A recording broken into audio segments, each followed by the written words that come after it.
A very good afternoon, ladies and gentlemen. Welcome to TechGig webinar series. The topic for today's session is 8 steps to innovation going from jugaad to excellence. And we have with us today Dr. Vinay Dabolkar.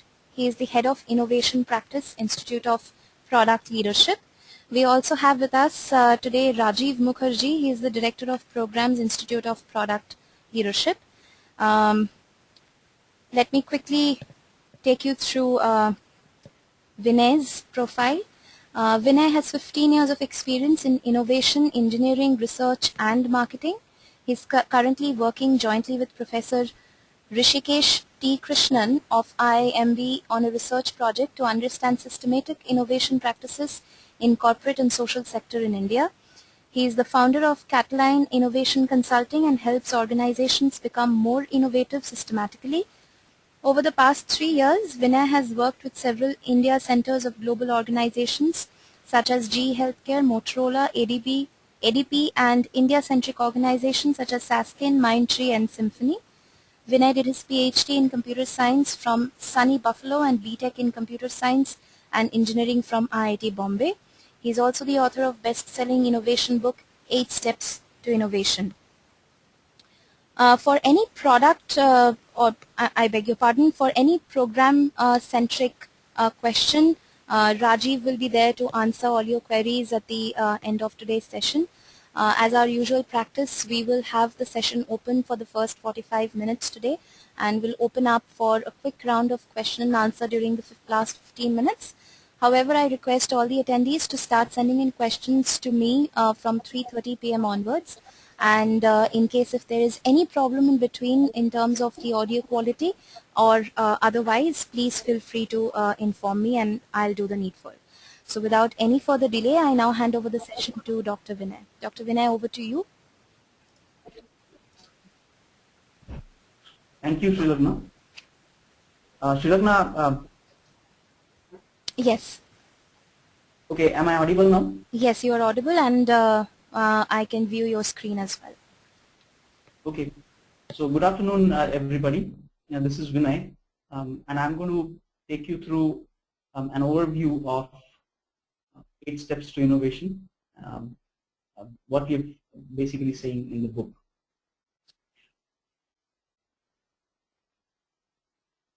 Okay, so there are broadly 3 questions that we want to explore today. First one is how to innovate effectively. Second question is how to enable innovation. This is specifically relevant for managers, but in general for anybody. And the third question is how do you sustain the change?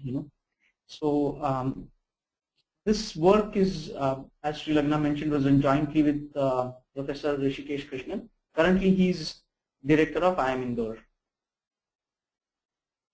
Before we jump into various how-to methods, I just want to take a minute, since it's a very abstract and used in different ways, the word innovation.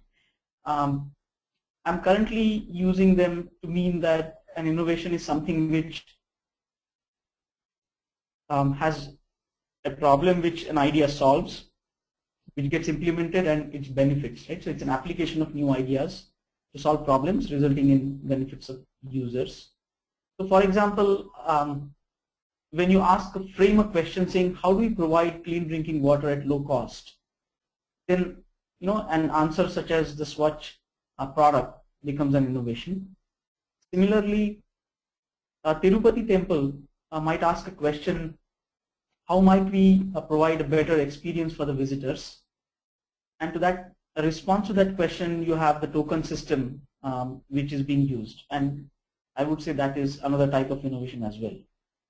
Okay, so when we were studying innovations and how people and organizations innovate more effectively, there are many surprises, but there are 2 surprising cases that I would like to mention here.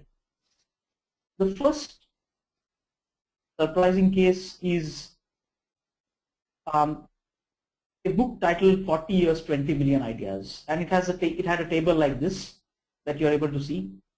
I'm going to expand the table a little bit. This table is from Toyota, and you can see that they've tracked ideas for 36, 38 years. And you can see the number of ideas that they got went from about 789 to 2.6 million. And the idea per person per year went from 0.1 to 48. Participation rate went from 8 to 95%, and adoption rate, which is the rate at which idea got implemented, went from 23% to 96%, right? So now once I looked at this table, one thing that strikes is, how systematically, first of all, they have tracked ideas for so many years. Now we have to remember that, these are ideas which have come from shop floor people, and most of them would be really incremental in nature, but it would still, would have given, if once you add up 2.6 million small ideas, they can actually create a lot of impact as well.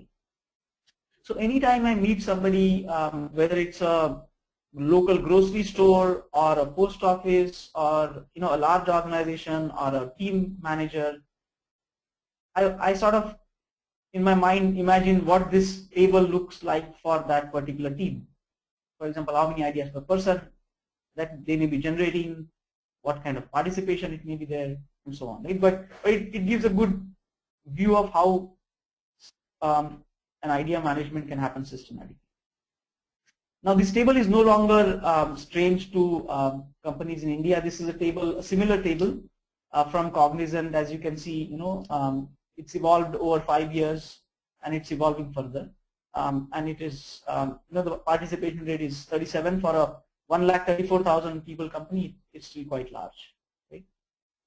The second surprise came from a completely different type of organizations, Tihar Jail.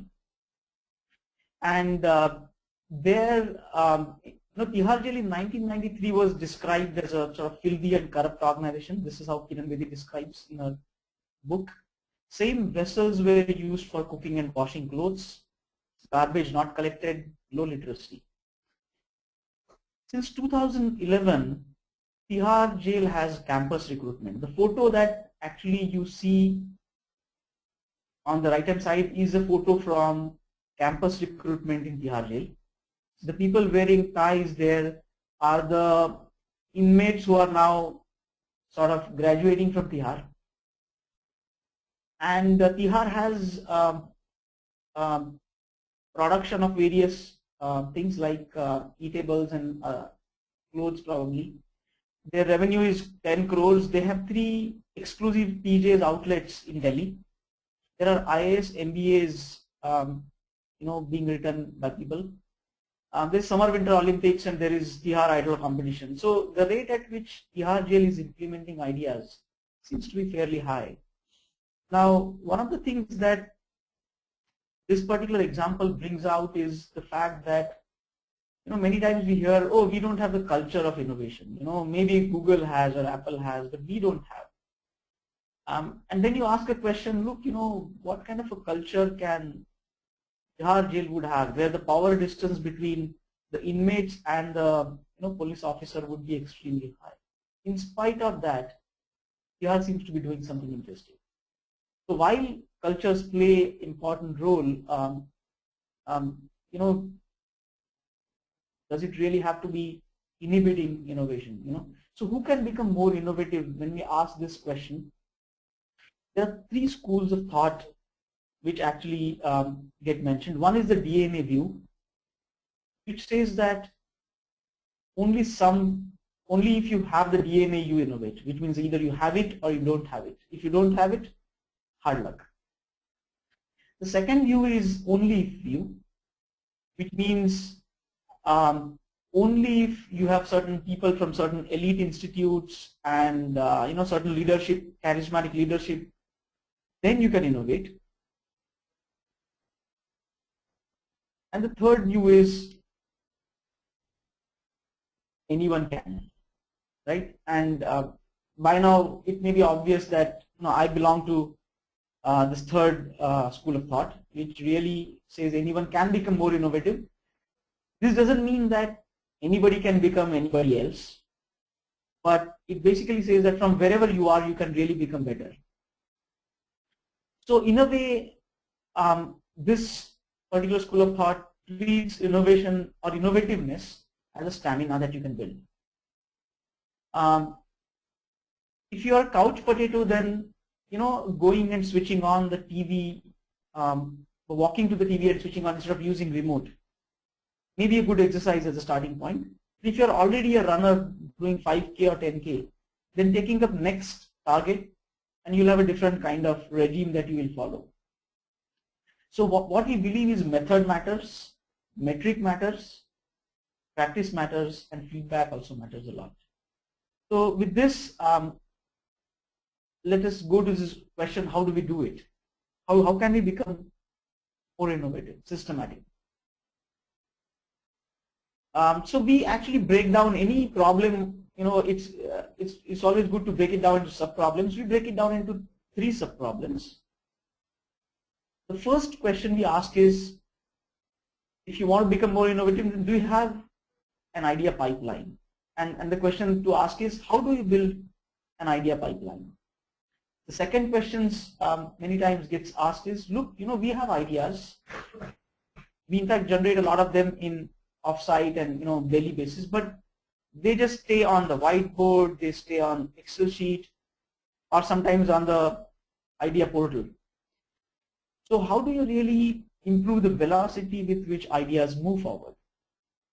That's question sub question number 2. And finally, the third question is, well, you may have ideas which are implemented, but most of them may be incremental in nature and really don't create that much of business impact, or the big ideas that you've tried actually result in, they are not successful. So we call this a batting average problem, which means, it's not enough to only have singles in your game. You need to have a combination of singles and, let's say, 4s and 6ers. And if all of your 6ers are getting caught, that's not useful either. So you need to have a decent enough success rate for the 6ers that you try to hit, right? So this is how we break down the problem: how to build an, how to improve idea velocity, and how to improve batting average. So, so the 8 steps are really a response to these 3 sub questions. The first 3 steps are response to the first question, which is the pipeline question. The second 3 steps are on the velocity question, and the last 2 steps are for batting average. Okay, now what I'm going to do is, instead of just going through 1 through 8 steps, I'm going to take an example, a real story, a story which is still evolving, but story nevertheless which is an interesting story, to illustrate some of the points from these 8 steps. So the story is about a company which is called Husk Power Systems. I like this story also because of its, what they do and where they are located. So this company is headquartered in Bihar, Patna, and Ganesh Pandey is one of the founders of this. They are essentially, they provide mini generators for off-grid villages which don't have electricity, and generate it from rice husk, which is a waste product. The company was started in 2006, and it has, this is slightly oldish data, but it has 80 to 100 mini plants which supply electricity to 300 villages. It has touched 2 lakh lives, and it runs on rice husk. The basic package that Husk Power Systems offers is 3 CFLs and unlimited mobile charge for 80 rupees a month. Now what's the story here? The story began in 2001. Ganesh is a 2000 ITBHU graduate, and he was doing his masters and then started working, and that's when he asked this question. He came from Bihar, where there's no electricity in his village, and he asked, why can't he provide electricity to these villages? And one of the assumptions he had was that they don't have electricity because new technology, appropriate technology is not there. And new technology is really the savior. So he started experimenting with polymer solar cell first. Realized that it's not very useful. Then he started working with wind energy, found it to be unviable. Then invested money and bought land and did cultivation around Jatropha-based biodiesel. Eventually, that was also found to be not successful. Around this time, through this time he was mostly working in US, and whatever savings he had was getting pumped into this. His friend Ratnesh was working from Patna. And around this time, he actually came across a person who was actually supplying gasifier-based electricity there. It was using 40% diesel and 60% gas. And then he asked a question, why not 100% gas? Spent about a month and a half in one of those gasifier-based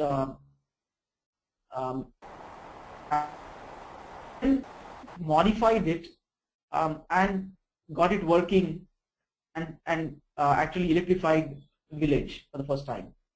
This was around 2007. That is when Ganesh and team realized that they are actually now out of money. They don't have money to actually go further. So what he did was he actually made a video and sent it to a friend in US. He was doing MBA there. And he wrote an Excel sheet, created a business plan, and applied it to various business plan competitions. And then won actually a number of them, including Dell. And that actually gave them a lot of money to start with. It also was a time when Fast Company, a popular online magazine, wrote an article calling Ganesh Social Entrepreneur of the Year. And after that is when Indian journalists approached Ganesh. Okay, so initially HPS said any amount of electricity is okay. And people started using electricity worth 30 rupees. Then Ganesh realized, well, that's not enough for us to sustain the business. So they had to introduce minimum tariff package. Then there was pilferage, and they had to introduce prepaid meters. Then they had to realize when they scale, who is owning, how do they scale? So this BOOM stands for who builds, who owns, operates, and maintains. So they came up with various business models through which they can actually scale. Should have HPS do all of it, or only build, own and maintain, or build and maintain? Then they realize they really don't need graduates. They can use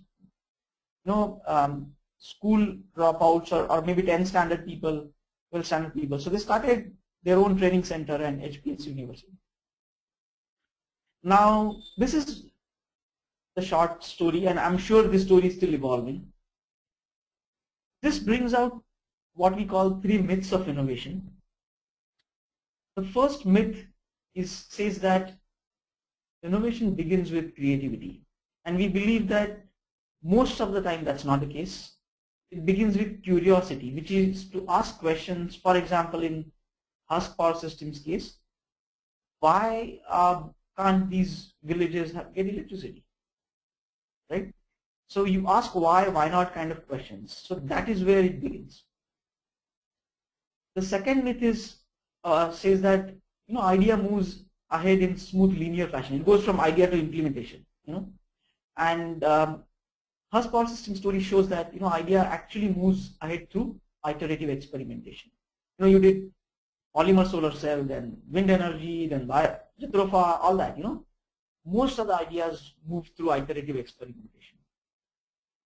And the third is what we usually say, it's all about risk taking. And that's a very typical thing in India because, we say, we are not really risk takers. We believe that's really only partially true. The real thing is it's about assessment, taking, and mitigation of risk altogether. In fact, when you know how to assess risk better, you can actually or mitigate risk better. You can take risk better as well. Okay.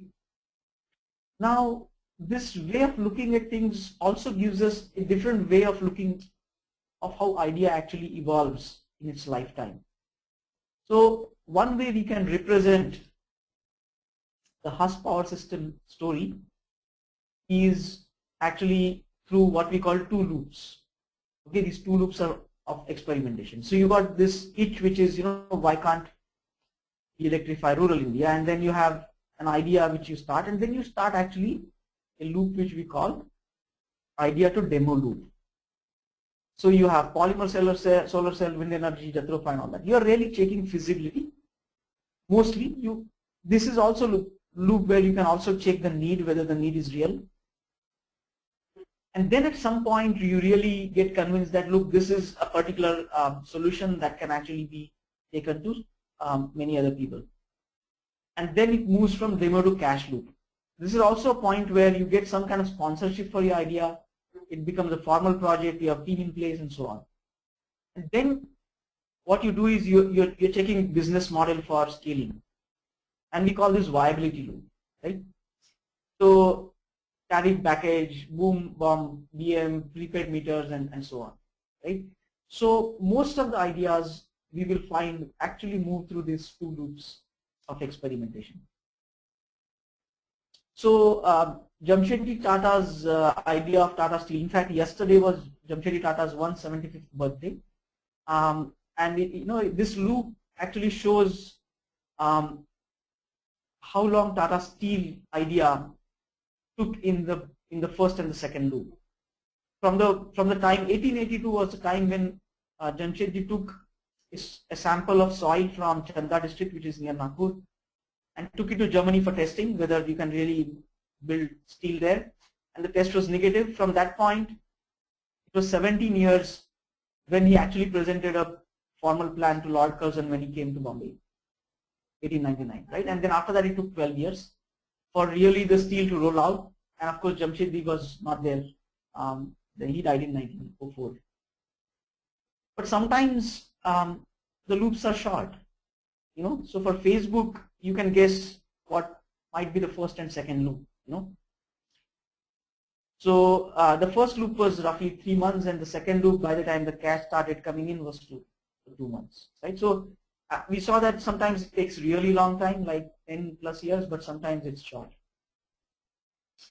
Now these two loops view actually tells us that there are 3 things that can help innovators. One is that innovators should focus on problem first. What problem or what challenge are we really trying to address? That is very important. The second thing that helps is, since there's a lot of experimentation that involves, how can we do low cost and high speed experiments? How can we save money and get our feedback very quickly whether this idea is feasible or the need is real and so on. And finally, we saw that how you actually package this whole idea around a video, create an Excel sheet and apply for business plan competition matters. So finally, how you pitch your idea also matters. Now let's see how these insights help us in this, how they're built into this, some of the 8 steps. So step number 2 is what we call building a challenge book. So for example, you may have an application. I'm taking an example of a software application, and you may ask question like, is this application cloud friendly? Because cloud is an important trend these days. Is this application user friendly? So does it have, how much memory does it use? Is it interoperable? We have found that there are 3 main sources from which your challenge book or your challenges can come from. One is pain. Pain could be your own pain area or your customer's pain area or your friends, family, that's maybe from where you can build your question, a problem or challenge. You could also look at various waves such as cloud, social, mobility. You can look at regulatory waves such as 4G spectrum. You can look at men's grooming. I mean, you can look at various trends and say, well, is this something that interests me? Or you can look at various wastes such as paper waste, electricity waste, memory, computer waste, e-waste, all that. So pain, wave, and waste are 3 different sources from which your challenge book can be built. The challenge book can be a whiteboard in your office, or it can be on the intranet. And in Tihar Jail's case, it was a physical petition box which was taken around to inmates to gather the problems, and then inmates would say, well, the barber's blade is rusty, or somebody else is smuggling drugs and so on. So that is how challenge book can be used. Now this is a example of a low cost experiment. This is step number 4, which is low cost high speed experimentation. So we had a workshop where people were studying various queues. So queues in hospitals. This is a queue that is in the picture, is in actually electricity bill payment queue. And after studying, people realized, why can't we actually go register your mobile phone and then go have your chai coffee and then let somebody else, when your number comes, you get a message. So the next day, it was a 2-day workshop. The next day, these people went and requested one of the people and said, okay, why don't you, I stand instead of you, and you go have your coffee and you'll get an SMS. And that was done. And he came back and they asked him, okay, how was his experience? And he said, oh, when is this going to be implemented? So you see, nothing was actually implemented yet, but this short experiment gave a glimpse of whether this need which this team felt was a real need was really felt by the users as well, right? So this validated, at least to some degree, the need, whether it's real or not. So this is what we call an example of low cost, high speed experiment. Now, step number 5, one of the things we mentioned is how do you design a good pitch? I don't know if you've seen this, but on YouTube there's a video on how Steve Jobs launched iPod for the first time in 2001. Within a few seconds, you will actually hear a question from Steve saying, why music? And then he'll go, music has always been around, it's not a speculative market, blah, blah, blah. Then he'll ask a question, what is iPod? And the principle that we actually use here is called curiosity before content, or sometimes called tickle before telling. It means you ask a question first, make people curious, and then tell. And that makes a big difference in keeping people interested. And second is, he shows a table on what are the different options available, and why is Apple chosen the last option, which is the hard drive option. What are the different trade-offs, the trade-offs that these options offer. So this is particular thing is called options before solution, and that helps increase the credibility of your pitch. Because you're not saying, oh, my solution is the only way to go. You're not saying that. You're saying, look, there are options, there are these trade-offs, and here is what we recommend. And the last is, he shows the demo that all your music collection can fit into your pocket, and he shows that it fits into the pocket. So there is really no substitute to showing a demo. So these are some of the principles that actually anybody can use in designing a good pitch. Okay, so now I'm going to, so we saw this from innovators' perspective. Now let's look at manager's perspective. What roles can manager play in this particular scenario? So in step 3, which is called building the participation, we identify a role that managers can play, which is catalysts. So imagine, you're a manager and somebody comes and say, I have an idea. So there are multiple ways to respond. One is to say, sorry, we don't have the budget this quarter. An alternate way is to really say, great idea. Then can you show me a demo? And for all you know, the person may not even ask for additional time, money, and so on. He may just be so passionate about the idea, just go ahead and create a demo and show you. So typically, Catalyst helps people, idea authors, in communicating the idea. They clarify this idea and connecting them to right people.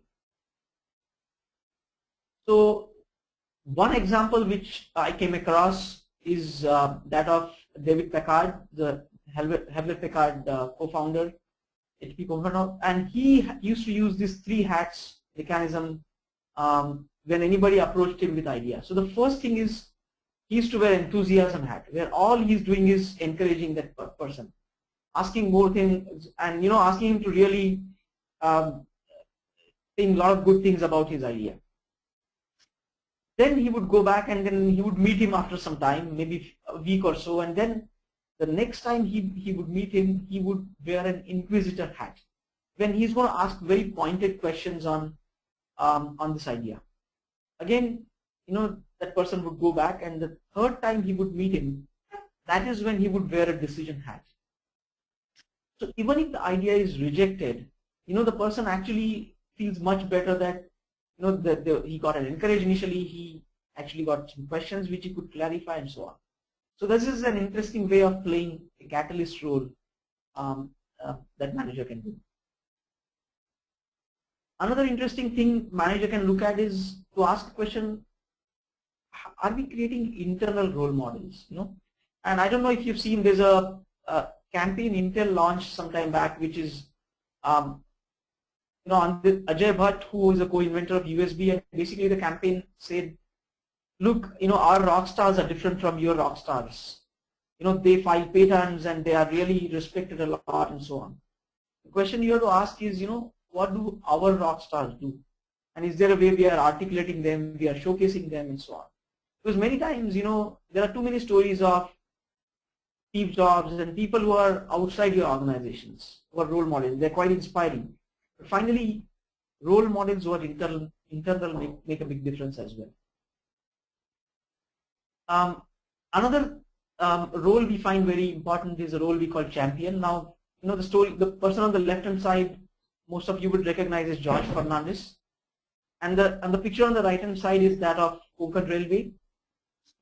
It connects Mangalore and Bombay. And this idea actually, guess how many years old this idea is? This idea was first proposed in 1880s, which means it's more than 100 years old, but really never taken further, And then when George Fernandez became the railway minister, he decided to act on it, and he called Dr. Sridharan, who was that time on the railway board, and said, okay, what do we really need to make this happen? And he said, look, we need a lot more budget, there's a lot of complexity, we need to meet a lot of people. George Fernandez really did not know much about the engineering complexity, but he had clout which he could use. He met chief ministers, he met planning commission, he met prime minister. He essentially tried to remove the hurdles in taking the idea forward, and his role is very important, and we call it, George championed this idea. So a saying which goes, which says that an idea either finds a champion or dies, and we believe it's quite true. Now, so far we have looked at these three questions, and we said, look, and they address these three things: pipeline, velocity, and batting average. There's another question which is also important. It is, look, how do you sustain this change? Maybe we'll do this for a day, for a week, for a month. What if we really go back to old ways of doing a month later? Like Toyota, how do we sustain it year after year after year for a long time? To understand the answer to this question, we use a model which is called elephant and rider model. It's a very popular model in psychology. And this model actually says that each of us human is a bit schizophrenic in nature. We have split personality, or we have two modes in which we think. And one mode is represented by an elephant, and the other mode is represented by a rider, tiny rider sitting on top of the elephant. When we set the alarm for, let's say, 5:30 or 6 o'clock in the morning to go for a jog, it's the rider which is setting the alarm. And when really we press the snooze button when the alarm goes off, that's when it's the elephant which is doing that. So rider is an analytical mode of thinking, it plans and so on. Elephant is an intuitive guy. It takes decisions, blink of an eye. Rider is effortful, elephant is effortless. Rider is slow, elephant is fast, and most importantly, elephant is emotional. Once elephant takes over, you can't show in PPT or Excel sheet and doesn't budge. To sustain a change, really, elephant and riders have to go together. which means doing one of the, so usually when elephant and rider get into a fight, it's really not a fight. Elephant has a 6-turn advantage, wins hands down. So rider really needs direction, goals, guidelines, plans, frameworks. Elephant needs motivation, passion, fun, recognition. Elephant also follows a changed path. If you put an idea box in your office, maybe people will put ideas. If you conduct hackathon event, maybe they will prototype. So changed path is what matters to elephant as well. So this is finally what the table looks like that we use. On one hand, you have to decide whether you want to build pipeline, improve velocity or batting average, or you want to, and how will you do it? Do you want to direct the rider, motivate the elephant, and shape the path?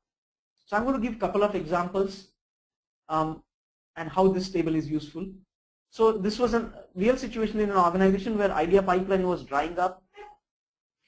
People had actually launched a portal, idea portal, but employees were not interested.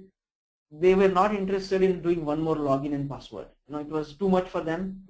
But the innovation council members felt that the portal is really the only way to go because they had made so much investment. Is it an elephant problem or a rider problem?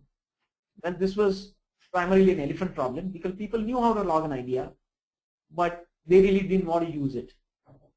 One experiment which was conducted was to actually put this cloth with this question hoarding next to cafeteria, and we generated lots of interest, lots of ideas, lots of responses, some just jokes, but many ideas as well. That's when the council realized that putting something like this actually can make a difference.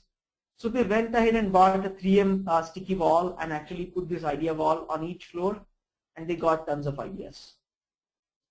So idea wall really addressed both, motivating the people in terms of creating gossip and looking at who gives ideas and shaping the path more importantly by putting this, making it easy to actually give an idea. Situation number 2 is in a place where average response time was very high. You're giving ideas, but really nobody was giving feedback on your idea. The department brand heads were really not reviewing ideas. Is this an elephant problem or a rider problem? Well, it was not clear whether it's elephant or rider. So an experiment was done, and where head of the department head's appointment was taken, and the ideas which were for review for him pending, they were taken to him, and in 15 minutes he reviewed all ideas. That's when people realized that it is really not a rider problem. He knew how to review, but just not giving a time or priority to this review. So what was done was, in a room like this, one idea was printed per page and all 50 ideas were actually spread out. The reviewers were called in and they were just, okay, just put your result, whether you want to give a go ahead for implementation, for proof of concept, or just park this idea. This review was done in less than an hour, and many idea authors were actually present in the room and they were explaining whenever required. So review by walking around is what we call, actually helped idea move forward, and improve the velocity by again shaping the path and motivating the elephant. The last situation is the Cisco cell router story, where essentially Cisco realized that they've not made any big bet for emerging markets, specifically in telecom space. So company didn't have any product for that market. So whether it's an elephant problem or a rider problem, well, it was primarily a rider problem. They didn't know where to focus and what product that they want to build. So actually they identified these broad constraints, which is emerging markets, LTE and low cost, and dedicated a cross-functional team which iterated within these 3 constraints very rapidly. And this is what we call innovation sandbox. So innovation sandbox, now in this particular slide you will see Nano was also built through an innovation sandbox which had only 3 constraints: 4-wheel transport, safety, and 1 lakh price tag.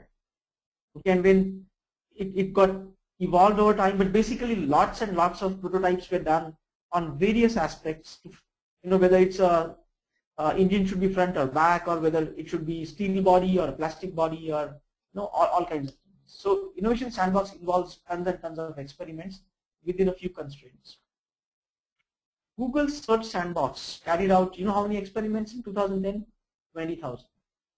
And they finally took 500 ideas live.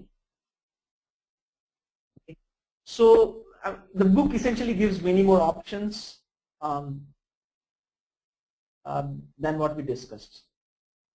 So that is really the gist of what it is. I hope you get to read the book as well. I'm going to actually now look at some of the questions. Okay, one sec. Is there? Let me see if I can read this question. Actually,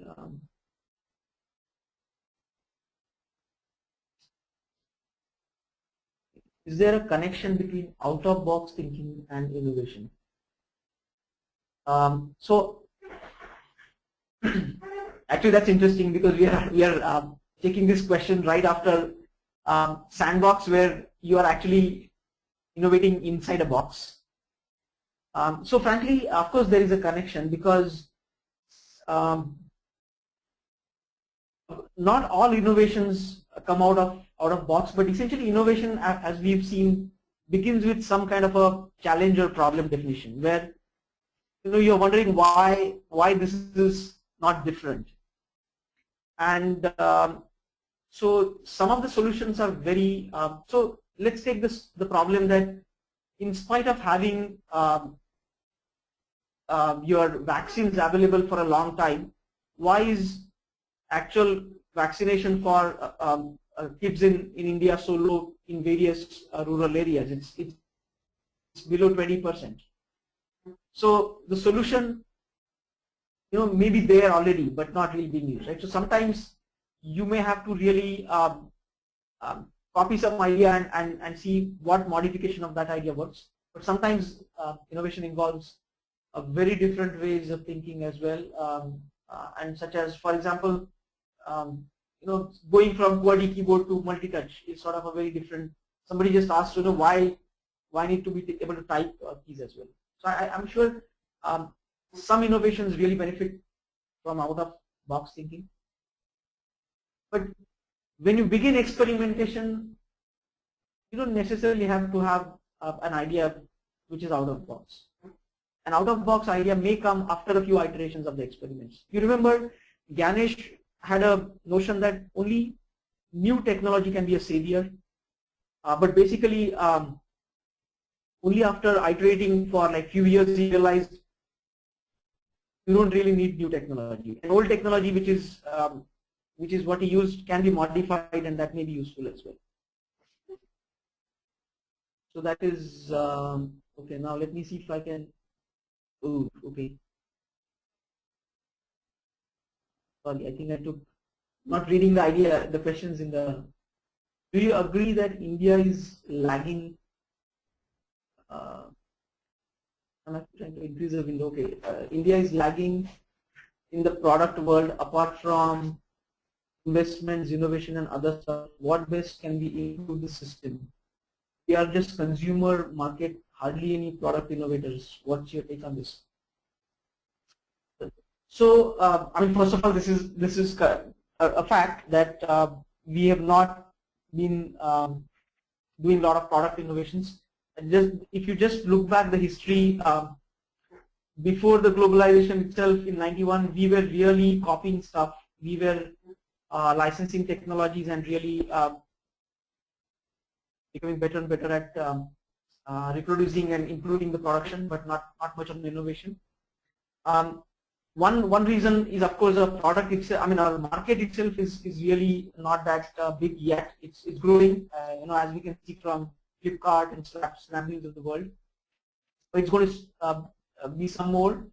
But in the whole ecosystem, right? The number of investors, the VCs, as well as the number of incubators,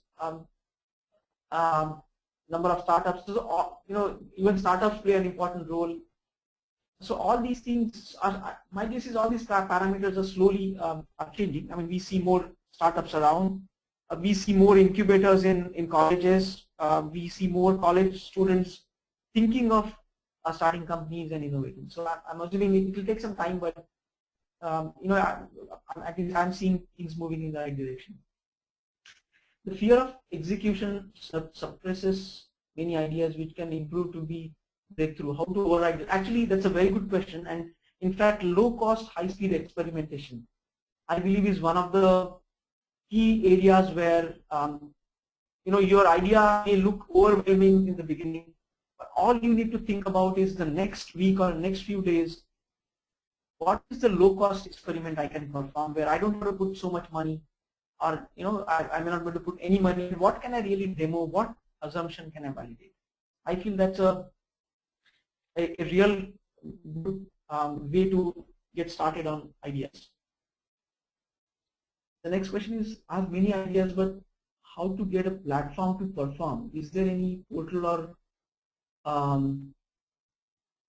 is there a portal such as senior current? Is there sorry. Hi, I'm having 8 years work experience, currently working as a senior business analyst in GE Healthcare. How Institute of Product Leadership can help me transform my career in product management? So, Rajiv, do you want to take that question? Yeah, a good question. So, who is this? What is the name? Oh, Verma. Huh? Okay. Okay. Oh, Priya, sorry. Yeah. So, Priya, what we feel is product management is a discipline that is slowly evolving in India, and Institute of Product Leadership is playing a small part into it by providing relevant training, both short-term and long-term trainings in this area. So we have a 6 months program, we have a 15 months executive MBA in product leadership, which is the first time that is happening in Asia, not only in India but in Asia. So what we take you through is very different from a general MBA.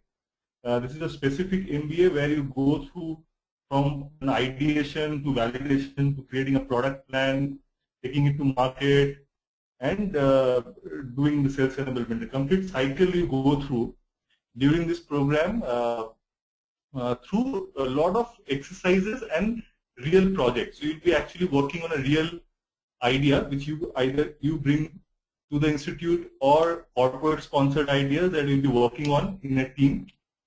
So all this will help you to move or transition from a business analyst role to a product management role. We have seen a lot of transformation happening, and already 500 plus people have gone through the program. A lot of IT technology people in Bangalore, Pune have gone through the program. If you are interested to know more and apply for the program, you can visit productleadership.in.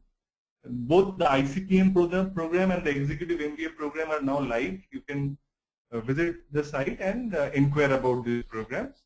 The program is starting from 21st of March. So you can apply or inquire as soon as possible. Okay. I'm going to take the next one, which is I have many ideas, but how to get a platform to perform? Is there any portal or to represent it in front of public? Actually, so you know, the forums which I'm not sure public, but TIE is one forum, right? Where so TIE is entrepreneurs, the Indus entrepreneurs. Correct. So there are a lot of public forums like TIE, Head Start, NASCOM 10,000 startups. So these are all forums where you can visit. You can just register in a Google group and start sharing ideas. There are also a lot of what we call business model generating sites that have come up where you can create your business model, present it to your early adopters, get feedback, iterate. So all those are available. If you're interested, you can just write me a mail or write Dr. Vinay a mail. We can send you some links which you can go and visit. Okay.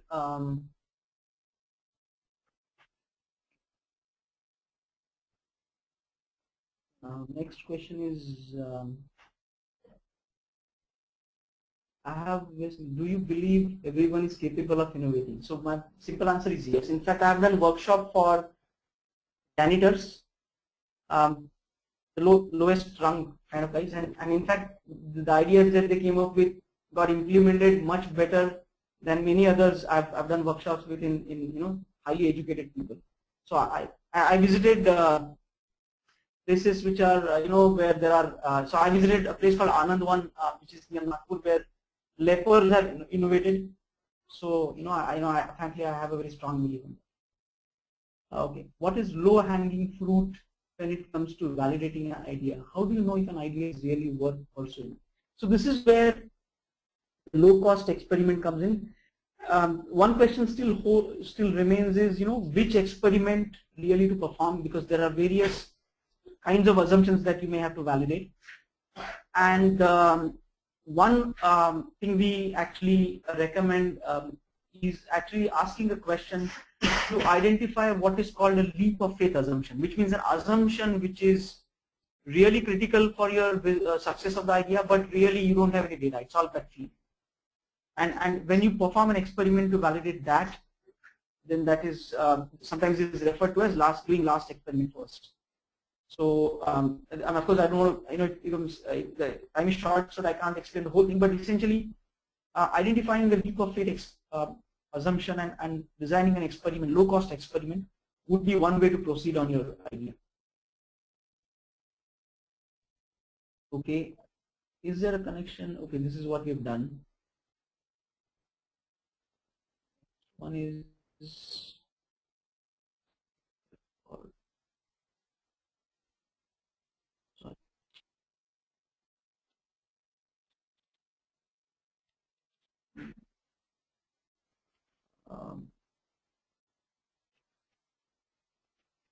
entrepreneurs. Chandra is asking, entrepreneurs who are working on idea to cherish and may perish, what should we approach? So see, entrepreneurs are taking risk. So first of all, the statistics, you can't beat the statistics. You'll have really 10 or less % of entrepreneurs who are going to be successful. That's the game you're playing. So one is to actually step 8, which we didn't discuss, is one of the most important steps, and actually owe it to Warren Buffett. Basically, it's called margin of safety, which means when you are taking risk, you're going to fall. Right? The idea is, how can you make sure that you can get up and run again, right? What can you do so that you don't fall hard enough so that you are not permanently crippled? I guess that's an important thing that any entrepreneur should be looking at. You're not taking too much of debt, for example, or you're not taking a huge gamble on some kind of a patent infringement or something like that. So so some of these precautions you need to take, but basically you're going to be having several failures. So the best way is to fail early, fail fast, and fail cheaply, and see how you can learn from that. And of course, this doing last experiment first also helps you validate some of the key assumptions earlier. Okay, so there's a question from Vimarayappa that excellent session. I have a question: how to keep the motivation for longer period? Okay, so that's a good question.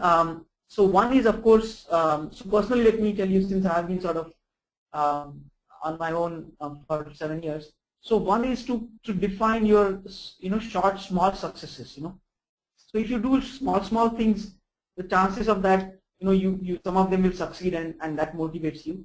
The second thing that can motivate is also to see if you can get customer engaged. Get feedback, and for me that has been a great motivator. Even if it's a bad feedback, it still feels good that you've got actually a good feedback. You've learned something. Sometimes having a good sounding board helps. Somebody who can be unbiased and tell you that you're going in the wrong directions. So some of these things help. Prototyping helps. Showcasing some of the prototypes to wider audience helps. Blogging helps. on your idea, because you can get feedback from a number of people from different places, so on. Okay, I think I've covered all questions. Srilagna, did I actually finish? Did I cover all the questions? Yes, Dr. Vinay, I think you have covered almost all of it, and we still have 5 more minutes left. So maybe if you're okay, we can wait for a couple of more minutes and request our attendees to share more questions in between. Okay. Okay. And also, we got a query from one of our attendees. He actually wanted you to name those sites again, the TIE and the other sites that you were talking about. If you could quickly mention those sites once again. Okay, so the TIE is the TIE, which is the Indus Entrepreneurs Network. Correct. Yeah. So TIE is one. The other is Head Start. And third one is 10,000 Startups.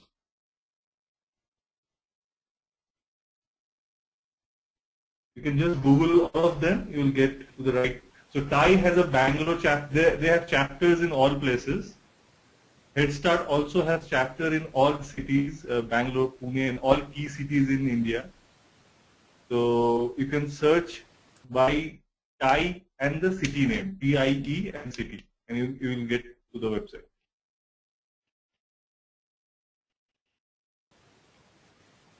Okay, and also in the meanwhile, I would quickly like to tell the attendees that I did share some links in between on the chat window. So request you to use those links for further reference.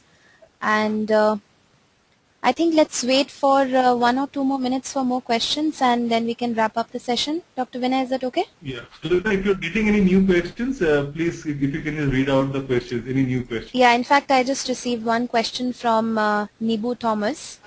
He's asking, most people are afraid that someone will steal their ideas. How can this mentality be overcome? Okay. So good question actually.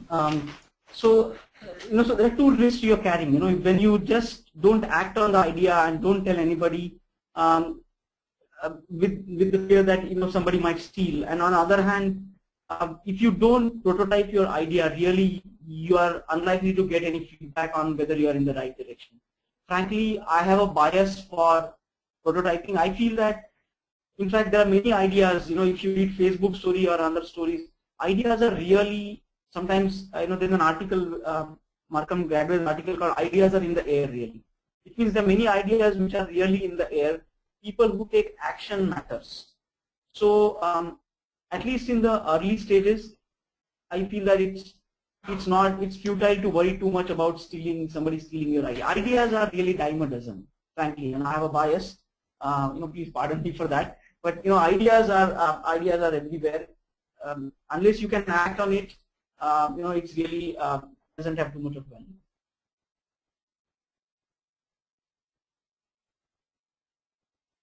With that, we have come to the end of our Q&A session for today. And Dr. Vinay, if you also could share your email ID, because some of the attendees are asking for that. Yeah, it is Vinay, V-I-N-A-Y, at ipl.edu.in. And for me, it is Rajiv, R-A-J-I-V, and same as @ipl.edu.in. Thank you so much. You can also Google me on yeah. I mean my blog. They can just Google and find out. First thing that will show up is my blog. Sure. Since we are not getting any further questions, I would now request the attendees to probably take up questions with Dr. Vinay and Rajiv offline. Request you to drop us a mail with your queries, or you can come on to techgeek.com and post your queries on our discussion forum. And both Dr. Vinay and Rajiv would be going and posting their answers there on the discussion forum. Today's session was is getting recorded at the present moment and will be available on techgeek.com by tomorrow afternoon. So those of you who joined a little late today, you can always come back on our site and go through the entire session.